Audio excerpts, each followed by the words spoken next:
When Jesus had come down from the mountain, great crowds followed him. And there was a leper who came to him and knelt before him, saying, "Lord, if you choose, you can make me clean."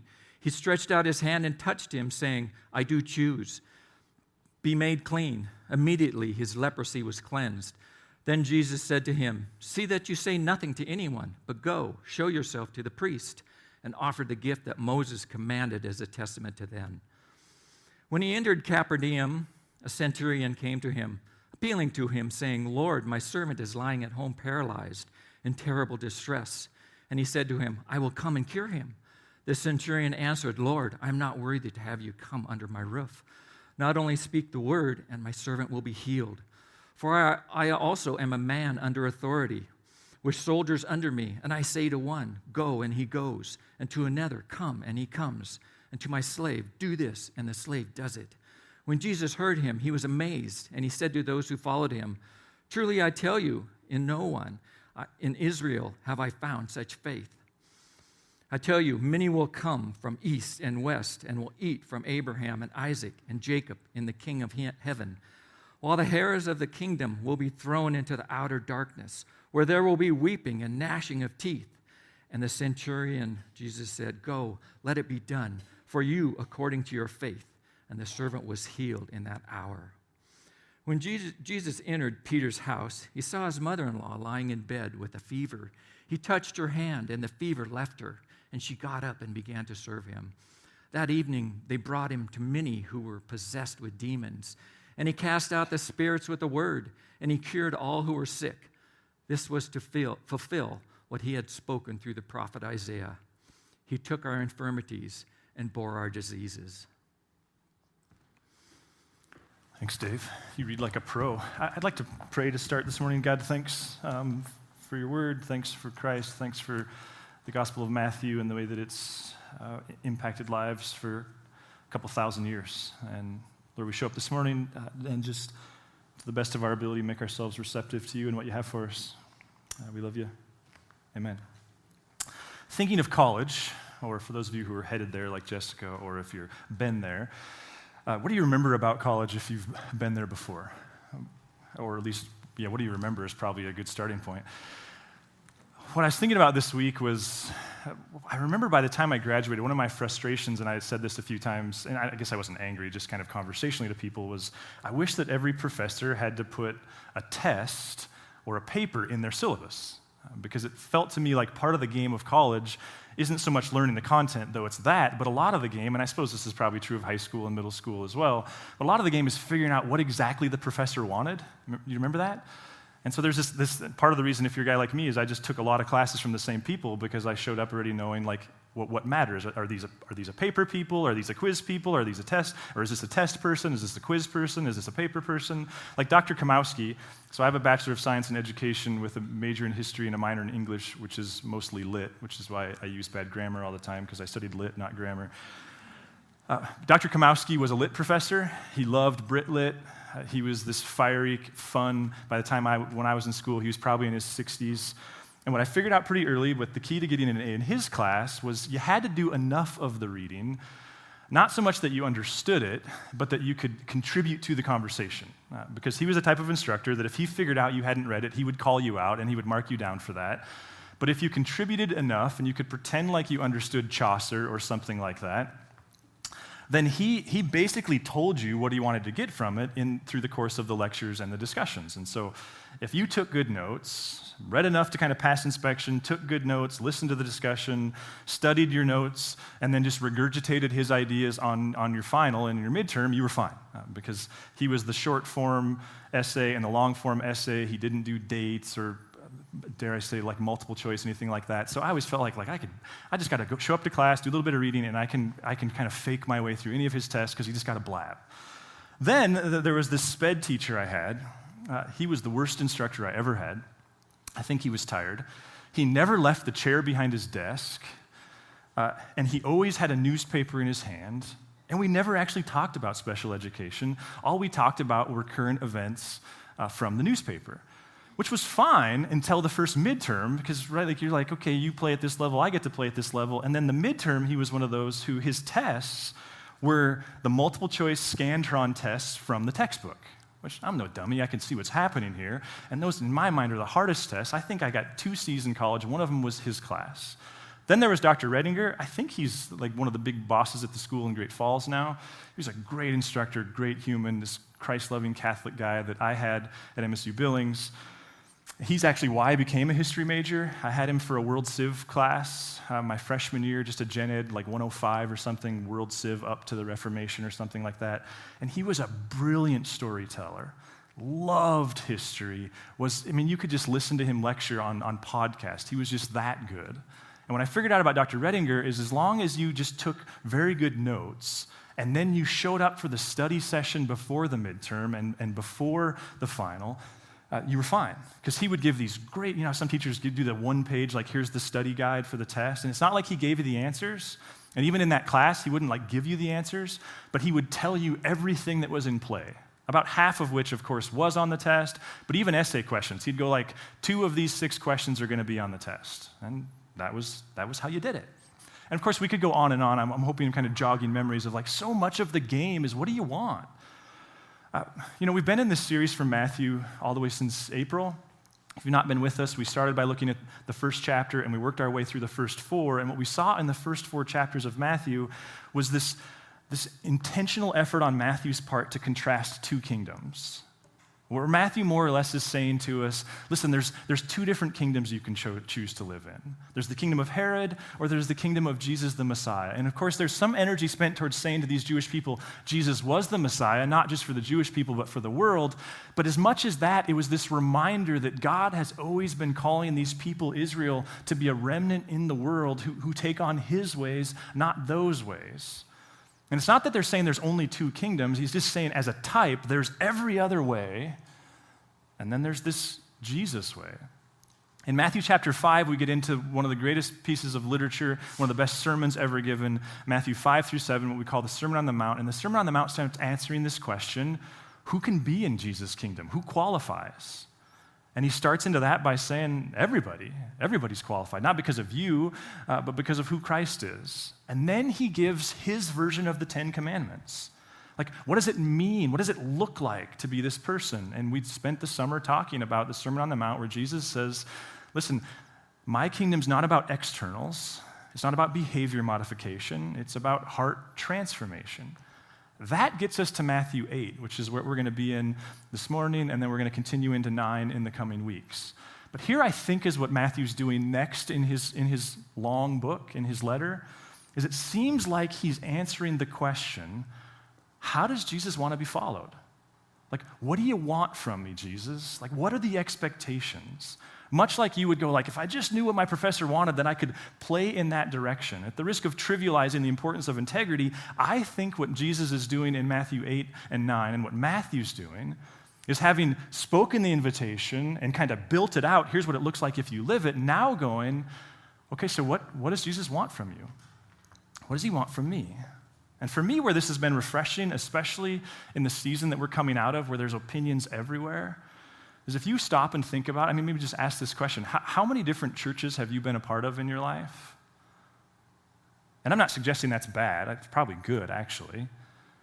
How many different authors? How many different theological streams? How many different mentors have you had? How many different caricatures of Christianity, both from the popular media, maybe from your parents, maybe you weren't raised in a Christian home, but you had this grandma? Opinions about what Jesus wants, they're myriad. I think the invitation of what David just read is Jesus beginning to answer the question for himself. What do you want? What does it look like to believe in you, Jesus? And it starts with this story that opens with Jesus coming down from the mountain. Now, for our 21st century American ears, a lot can be lost on us from that text. I think it's important, though, to note this. Imagine this afternoon if you went to the Capitol and there was a rally for something. Imagine that, a rally for something. And imagine the keynote speaker was introduced, and she started her address by saying, I have a dream. Now, as a product of 21st century American culture, you would immediately have association with that statement. you would know, if nothing else, this person is brazen and audacious because they just likened what they have to say to Martin Luther King Jr. at the mall in Washington many decades ago. When the Jewish audience heard, and he came down from a mountain, what is their cultural similarity there? What's Matthew pulling from? What did Moses do after he received the Ten Commandments? So Matthew's not only reinforcing that Jesus' sermon, in a sense, usurps the Ten Commandments, or at least is like, here's what God intended from the Ten Commandments. He's putting Jesus in front of Moses. And in this Jewish culture, he wasn't just a religious icon, this Moses. He was a cultural icon. You know, we have Michael Jordan and Tom Brady and all kinds of celebrities. They had Moses. They had David. And then they just likened Jesus to them. And what we hear is that a leper approached Jesus, and he had some words. But first of all, maybe we just stop and look at that word leper. Fittingly, I think, having lived through COVID and a pandemic, we can probably appreciate what was involved with being a leper, because they were, in their own sense, quarantined.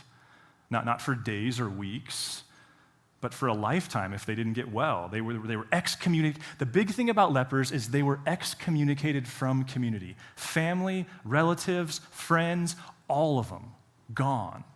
This leper comes to Jesus, and we're told that the first thing he did was he knelt before Jesus. Now, I think that this is one of those nerdy Bible things that for me was helpful. Matthew, of course, is a human author.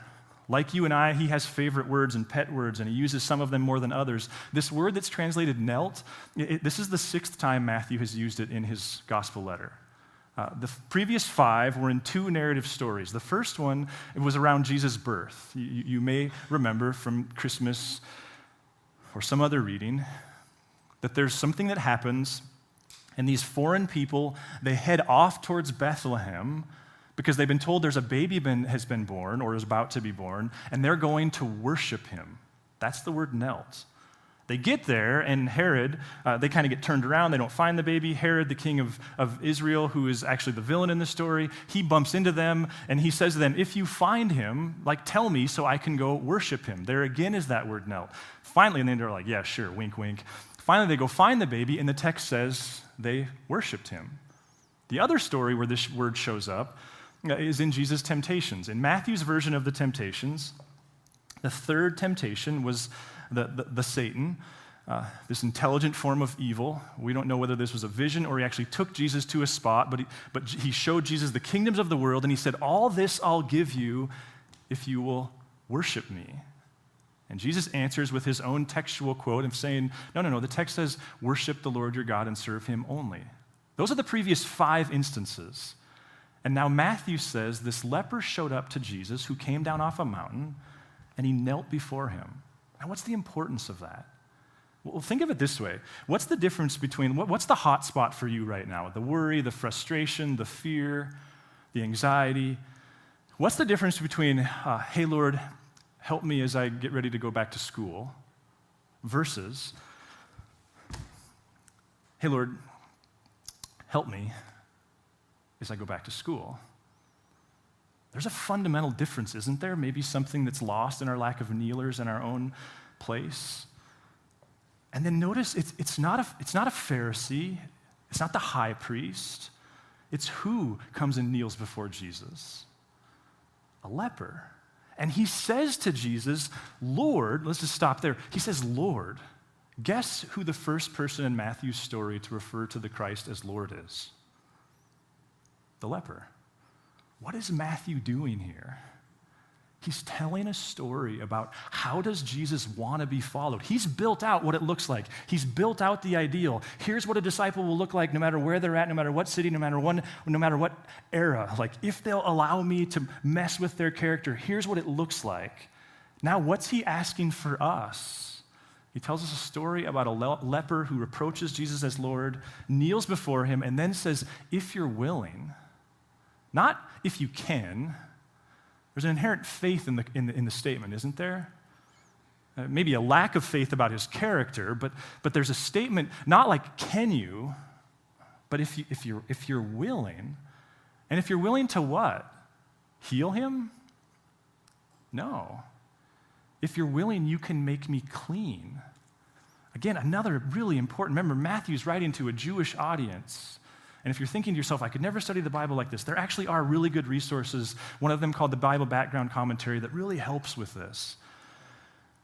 But he says clean. Now, what's the importance of clean? Well, if you've ever set out to say, like, hey, I'm going to read the Bible this year, and you started in Genesis, and you're like, man, this is pretty good. And then you get to Exodus, and it's pretty good for about the first half, and then Moses comes down off the mountain, and then it's like, what am I reading? And maybe you power through the second part of Exodus, and then you get into Leviticus, and now we know why you stopped reading the Bible. And if you like gutted it out through Leviticus like a bad podcast, like usually they're good, but I'm going to gut it out through this one, you get to Numbers, doesn't help. Because in those two books, what you get are a lot of content about things to eat and things to touch, things that make you unclean. Everything from body functions to touching dead things to shrimp. But here's, I think, the important thing. Is being unclean akin to sin? It's not. What's the issue of unclean? What is this guy asking? He doesn't say, well, if you forgive me of my sin. He says, if you're willing, you can make me clean. What would be the advantage of his being cleansed? I mean, does he need a shower?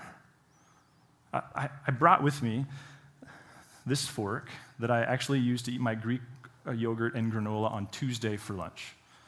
Knowing I wanted to do this, I've not washed it. Would you like to borrow it? If you're like me and you just get infuriated when there's dirty dishes stacked up in the sink, like what's the functional cost of a dirty dish or a dirty fork? It's not usable. That's the issue, isn't it? What is this leper who's been excommunicated from community, not just human community, but the temple and synagogue, what's he asking Jesus for? Isn't he asking to once again be useful again? Isn't that the issue here? It's a reminder that sin and cleansed are different things. And of course, sometimes they have the same function, but he's saying, would you make me clean, please? I just finished up reading, a few weeks ago, a book called, I think it's called Jesus and the Gospel of Judas. It's written by N.T. Wright. It's several years old. It's written in response to what was then the latest apocryphal gospel that had been discovered.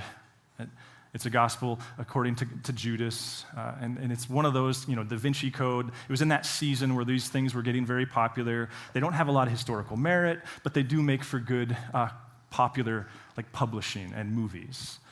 The narrative of the Gospel of Judas, I learned, is that in that gospel, which of course is written, somewhere in the 300s, way after the Gospels, way after the Christ, and yet there was this great argument with some of their ideas in the early church. But the narrative is basically that Judas in that story is the hero, not the villain, because Judas, by arranging for Jesus to be crucified on the cross, effectively created a situation where the Christ's spirit could be separated from his body. And because it's a Gnostic gospel, which is this very early church heresy that held that the Old Testament God is lesser, he created the physical, and the New Testament God is better, he created the spiritual, that what Gnosticism holds is this idea that really the goal is to have our physical and our spiritual separated because physical's bad and spiritual's good. And so Judas is the hero. It's been long vetted as heresy, especially because the Bible begins by saying creation is good and that God's not building a giant vacuum cleaner to get us off of creation. He's committed to restoring creation. But the part that was really helpful to me was N.T. Wright saying every age has its own version of Gnosticism because Gnosticism at its core is about discovery. The Gnostic gospel is you've got to go discover your purpose. You've got to go figure out what's the purpose of your life. And the gospel, N.T. Wright would say, isn't about discovery because the story is not about you. He would say the gospel is always about rescue. It's about being re-engaged in the story you were born into. It's about being moved into a story that's fundamentally not about you and you're not the hero. God is the hero and you have a role to play. What's the leper doing here? Is he saying, my dreams have been derailed, I can't live them out, if you healed me, I could? Or is he saying, my ability to play my role in your story, it can happen again because of you. This, I would suggest, is what baptism's about. And this is, I think, and I know I've been guilty of this for long stretches of my following Jesus, thinking that it's about discovering God's plan for my life. Okay, in a sense, but it's God's story. I'm reading another book right now called How Not to Be Secular. I don't understand most of it, but there's a line in there where the guy says this, and I think this fits in with this. Go ahead to that slide, Donnie. He says, we define who we are and what we ought to do on the basis of what story we see ourselves in. How does Jesus then call us to believe? Well, what's the leper trying to tell us? And then we move from this leper story to a Roman soldier. That's effectively what we're talking about. A Roman soldier who approaches Jesus, and once again, how does he start his address to Jesus? Lord. So the first person in Matthew's gospel to confess Jesus as Lord was a leper. The second person was the arch-villain of the Jewish people, a Roman soldier. What is Matthew trying to say here? What does it look like to believe? What are Jesus' priorities for our belief?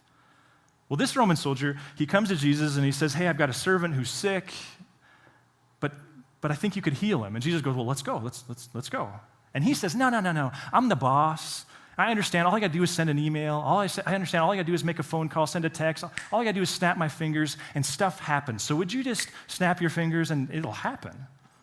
And Jesus, in Matthew 8:11, says this, truly I tell you, in no one in Israel have I found such faith. I think it's hard to do justice to the extent to which this is a gigantic insult on Jesus' audience. Because there's people who were generations into doing the right stuff, going to the right places, like mending the right parts of their body. There's people who have scrupulous in their observing of the Sabbath. And Jesus just said to a Roman soldier, I've not seen anything like this ever before. How does Jesus call us to believe in him? What's Jesus getting at here? What's the faith that he celebrates? And then watch what he says. He says, I tell you. Oh yeah, one other thought. I'm going to skip that. Hold on, Donnie. The word faith there's a whole scholarly debate about was the Gospel of Matthew originally written in Greek or Hebrew. It seems like Greek is more likely, but there's a good chance that Hebrew is what it was written in. And those who were of the school of thought that the word faith there was originally penned in Hebrew, that they would say unequivocally the word behind it then is the word chutzpah. And Matthew loves to use faith in this manner. Chutzpah is that brazenness, it's that tenacity. I once had a friend who, back in our Mosaic days when we were in Billings, and then a part of this neat thing downtown, he helped us set up, and his name was Joe, and he was super involved. He actually helped us start this place, and he was chutzpah. Like in the dictionary, Joe was chutzpah. My best memory of that was one day I had him take the StrengthsFinder test. Not sure if you're familiar with that, but it's this great tool that was popular probably 15 years ago. And in the StrengthsFinder, there's 34 strengths. It gives you your top 5. One of the 34 is self-assuredness. So I remember one Sunday we were setting up, and he's like, hey, I took your test. I was like, oh, yeah, what were your strengths? I don't remember what they were. I just remember the first one was self-assured, which I was like, well, that makes perfect sense. And then we kind of kept talking. He said, but, I don't think I agree with the test. I mean, this thing is vetted by Gallup. I mean, it's broadly accepted. He's the type of guy to go like, nah, I think it's wrong. I said, why do you think that? And he said, because I read through all the strengths. I think I have all of them. That's chutzpah. How does Jesus call us to have faith? I tell you, Jesus continues, I tell you, many will come from east and west and will eat with Abraham and Isaac and Jacob in the kingdom of heaven. Again, what's Jesus saying here? Well, if we said, hey, many have come from Montana, from the east and the west, what are we saying? They came from outside of here. And then there's this silly thing we do. It drives me crazy. Like, who really gets to call themselves a native Montanan? And it's like, frankly, I think it's a silly conversation because most of us aren't native to Montana, but it's like, how many generations did you have to be born here? Did your parents have to get born here? Jesus he's kind of playing with the same game. There was a fundamental assumption in his day that the Jewish people were in because of the nature of their family. And Jesus just said, and Matthew's been saying this throughout, we said at some point, this gospel is It's called the Momser gospel, because Jesus is constantly, he's bringing outsiders in and saying, no, they get it. That's what he's saying with the East and the West. And then he continues, while the heirs of the kingdom will be thrown into the outer darkness where there will be weeping and gnashing of teeth. That doesn't play well in our modern sensibilities. What is Jesus saying about hell? I don't know. I've studied it like many of you have. I'd like to think that hell is not a place of eternal torment. I'm willing to be wrong there. I would love for hell to be about like just I think I would call myself an annihilationist, but I think that's probably more an emotional thing. I understand there's some research from the Greek, and so it's very confusing. This part does seem clear to me. For Jesus, the danger of total loss is real. What that amounts to, we can argue about, but Jesus is certainly, in more than one instance, very clear on the fact that there's a way of living your life that is a waste of life, he would say, or at least it doesn't get to continue. What is Jesus saying here? Something about this person's faith is what he's after. The Jewish idea behind all of this was that they, in their eschatology, in their thinking about the end times, was that there would be a great banquet. And every Jewish person who ever lived got invited to that banquet. And Jesus is effectively saying, no, the invitations aren't going to be about what your ethnicity was. They're going to be about whether or not your faith looks like a centurion's and a leper's. A.J. Swoboda has written, I think for me, the best book I've read in 2021. He's a friend and professor, but that's not why it's my favorite. I believe it's called After Doubt or Beyond Doubt. I always forget the title. I think it's a mere Christianity that's being produced now, because what it's trying to address, and if you have a son or a daughter, or if you yourself are wrestling with Christian deconstructionism, what he's trying to do in it is give it some boundaries and effectively say, we need to neither glamorize nor demonize Christian deconstructionism. I was talking to a friend last week, and he was saying, man, my generation, he's probably 10 years older than me, he said, my generation, you were bad if you can deconstructed anything about your faith. And I would say, my generation, and especially the one below me, you're bad if you don't completely deconstruct your faith. And AJ's trying to bring those two worlds together in a way that preserves 2,000 years of vetted Christian orthodoxy, and yet at the same time goes, no, there's going to be times where we have to ask some big questions. But the big piece of that book for me was he nuances the difference between faith and belief. In his estimation, belief it's doctrinal, it's creedal, it's intellectual, and he's certainly not saying there's not value to that. But faith for him it's moxie, it's chutzpah, it's confidence in the character of, it's decided dependence upon.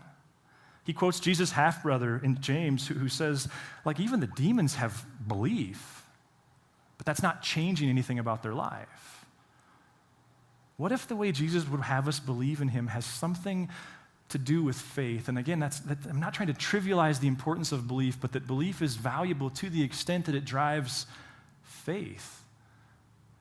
The sophisticated believers aren't the ones catching Jesus coming off the mountain. It's lepers and centurions. And then there's one more story. This one is Jesus walking into his disciples' house, one of them, and his mother-in-law is sick. Lying in bed, Jesus heals her, and she immediately gets up and starts serving them, which could create all kinds of cynicism around the gender conversations that are so important. I get that. I think a couple things to say there. One is, I wonder if it's valuable to recognize that the Bible may not live up to our standards as it relates to gender. It's certainly patriarchal. There's certainly some aspects of it that don't come anywhere near where we've advanced to.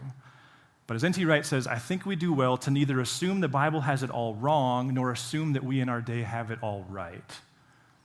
That the Bible's not perfect, and we aren't either on this issue. It's been helpful to me to recognize that in the Old Testament, despite a lot of patriarchal things, wisdom in the Old Testament is personified as a woman. And frankly, that's my experience in my marriage. Parenting. So is Jesus here just playing into all kinds of sexual stereotypes? I actually don't think that's what Matthew's trying to do at all. Remember, Jesus' best friends were women. I don't think they were lovers. I think those are gross overstatements written into the story afterwards by apocryphal gospels. The first witnesses of the empty tomb were women. Jesus gives great value to women. What's going on here? I think this might get at the first aspect of what Jesus wants from us as it relates to faith. Because the woman is healed, and yeah, sure, she goes back to serving them, and yeah, that was her cultural role. I think that's all fair to admit. But more than that, what did he just do for that woman? Didn't he restore her to her usefulness in that moment and restored her to community? What did he do for the centurion? Didn't he include the centurion in community? What was so brazen about it was he was saying, that guy's going to have a seat at the banquet table, not that guy's going to have his own table for one in heaven. That guy is going to be a part of the community of faith. What did he do for the leper? In every case, he's drawing people into community. And I wonder if one of the things for our day, and I get it, it's convenient for me to conclude this because of my ego and what I do for a living, but I wonder if part of the conversation COVID is begging us to have is to what extent does faith involve doing faith in community? And could it be that the invitation of COVID is to wake up from our once a month is the new every week and church is completely negotiable and recognize that if not here, then where? But that Jesus calls us to live faith in community because sometimes people need us and sometimes we need people. And more than anything, God has always been in pursuit of a family, not a person. N.T. Wright, perhaps my favorite thing I listened to during COVID, and you can tell I like him. As an Anglican, he was having this Q&A conversation around communion. And of course, for high church traditions like Anglicanism and Catholicism, this was a big deal, this COVID. I have a Catholic friend who he kind of cynically says, it's funny, there was all these things that were hard-nosed in Catholicism for centuries, and then all of a sudden COVID happened, and he's like, yep, nope, you don't have to go to Mass. There's all these things that suddenly are negotiable. But the conversation with N.T. Wright was around communion, and the question was, when is it appropriate to take it outside of the church, and when is it not, and who has to give it? And what N.T. Wright said that just resonated with me, he said, we can disagree on the where and the who, but one thing I think is crystal clear from Jesus' story is that you can't take communion alone. It's oxymoronic, that Christian faith is intended to be lived out in community. How does Jesus call us to believe in him? What if community is at the center of the answer? And we'll build it out a little bit more in the coming weeks. But here would be, I guess, my other question for you. Where's the heat? Actually, I'm going to ask the band to come up now. They're going to give us a chance to take communion, sing a couple more songs. But as those guys come up here, where's the heat for you? Where's the worry? Where's the doubt? What's the anticipation? Maybe finances. Maybe you're heading back to school. Maybe you're heading off to school. Maybe you're in a relationship and suddenly you feel vulnerable and you didn't know that you wanted to end up back in that spot. Maybe you're pregnant. Maybe she's pregnant. Maybe there's a son or a daughter who's not thriving. Where's the heat? And what does it look like to take the lesson from these unlikely faith heroes? A leper, a Roman soldier, and an otherwise trivialized older woman. And where might God's Spirit lead you into these invitations to navigate this with community and with a kind of chutzpah that puts yourself at risk and looking silly if he doesn't come through? Jesus, thanks that we have this powerful reminder of who you are and what you're about, and this very physical reminder that you're in us, and our invitation is to consume you. We love you, God. Amen. If you would like to learn more about Narrate Church, find us at narratechurch.org or look us up on Facebook and Instagram.